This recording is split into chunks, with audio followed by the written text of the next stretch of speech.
All right, stop and give me 25. We are going to do some standing hamstring destroyer. So you don't need anything. You might want to be in front of a wall for a second variation that I'm going to show you, but otherwise just barefoot and get ready to really tax those hamstrings. And I am aware I look like an unkempt, motherless child, which I am, so there you go.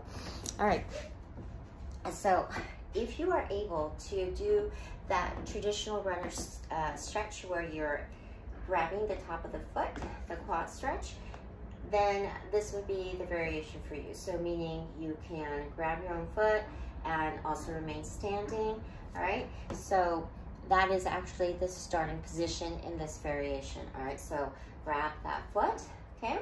So feel that, the fact that you're holding that foot up, okay? Go ahead and take the shoulders back and down. This would be your starting position. Your standing leg here is nice and solid, foot flat on the ground, engage the core, and the exercise itself is simply to let go of that foot. That hamstring will immediately tighten up in order to keep that foot up. So what we're doing here, and then we're just gonna alternate, so that would be 1 rep. So what we're doing here is trying to hold that up for as close to the original position for 2 to 3 counts, all right? And just keep alternating in this fashion, okay? Now, if you start feeling like you're cramping up, instead of taking out too much time and trying to do some long static hold, we could do that at the end of the reps. Just do some easy kick-ups, all right? Just to get them to loosen up.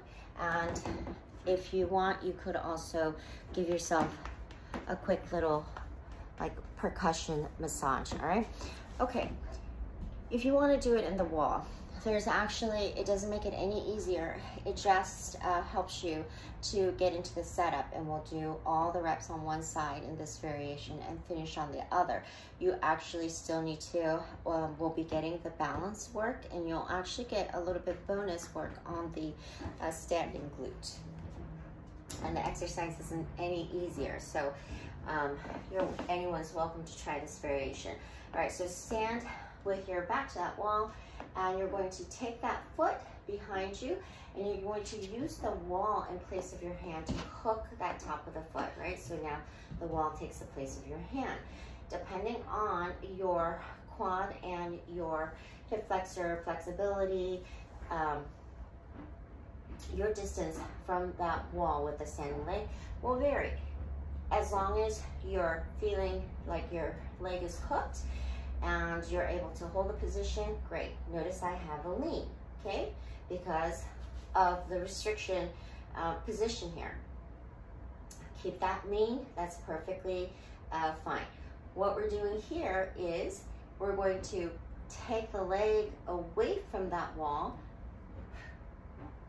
okay, in this variation. If you could kick it up, you'll get a little bit more work, okay? But that would be the 1 rep. Okay, so you can release by leaning back and then take that leg off, okay? Keeping that same foot position as much as possible, or raising that toe. Release if you need to for a break, okay? But remember, the break here is to be able to sort of lean back into it, in which you'll get a bonus stretch on the front of the ankle. All right, so give that a go, and at the end of the all the reps, you know, that's when you could take the time to do a hamstring stretch where you're going to hold it for 15 seconds, 30 seconds, or even longer. And if you're using the wall, you could even tap your butt back into it, bend the knees, okay, slide down, and let the weight of your head bring you down into ragdoll, and then you'll get your traction work as well in the spine, all right? Or if you're away from that wall, you can do the exact same thing, all right? So all of these have slight differences that are going to either work better for you or just act as a different movement exploration, all right? So give it a go.